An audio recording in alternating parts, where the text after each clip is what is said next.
அனைவருக்கும் இனிய சிவகாலை வணக்கம். நம்ம இப்போ பார்க்க போகிற வீடியோ என்னங்கன்னா, பேய் மிரட்டி மூலிகை தாங்க. இந்த வீடியோவில் நம்ம இப்போ பார்க்க போகிறோம். இந்த பேய் மிரட்டி மூலிகை என்பது மிகவும் சக்தி வாய்ந்த மூலிகையாகும்.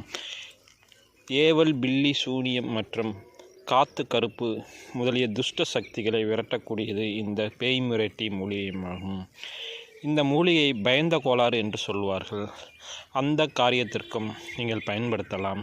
துஷ்ட சக்திகள் மற்றும் காத்து கருப்பு முதலிய அனைத்திற்குமே உடனடி தீர்வு தரக்கூடியது தான் இந்த பேய் மிரட்டி மூலிகை. இந்த பேய் மிரட்டி மூலிகை இலையை நீங்கள் வீட்டில் காய வைத்து தூபமிட்டாலே போதும். உங்களுக்கு வீடுகளில் இருக்கக்கூடிய துஷ்ட சக்திகள் மற்றும் தீய கெட்ட ஆத்மாக்கள், ஆவிகள் அனைத்துமே ஓடிவிடும். எதிராளிகளால் செய்யப்பட்ட அனைத்தும் செய்வினை கோளாறுகளும் உடனே நீங்கிவிடும். வீடுகளில் சுபிட்சமான ஒரு நன்மை ஏற்படும். இந்த மகா சக்தி புரிந்த பேய் மிரட்டி மூலிகை நீங்கள் ஒரு முறை பயன்படுத்தினாலே உங்களுக்கு அதனுடைய நன்மைகள் அனைத்துமே உங்களுக்கு கிடைக்கும். மேலும் சில கோவில்களில் ஏவல், பில்லி, சூனியம் மற்றும் பயந்த கோளாறுகளை நீக்குவதற்கு மை தருகிறார்கள்.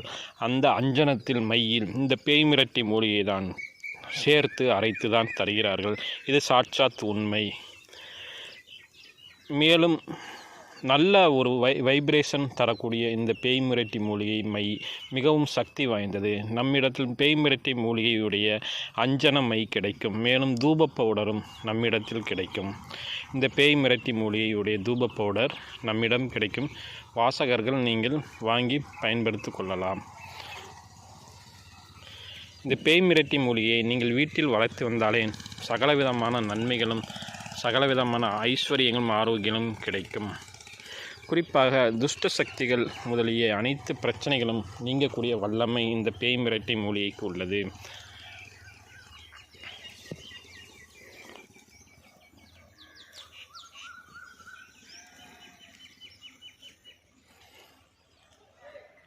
இது பெருந்தும்பை என்றும் கூட சொல்வார்கள்.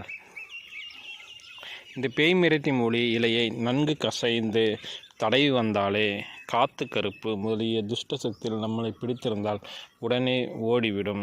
மிகவும் சக்தி படைத்தது இந்த பேய் மிரட்டி மூலிகை. வாசகர்கள் இந்த பேய் மிரட்டி மூலிகை இலை வேண்டுமென்றால் தொடர்பு கொள்ளவும். உங்களுக்கு கொரியரில் அனுப்பி வைக்கப்படும்.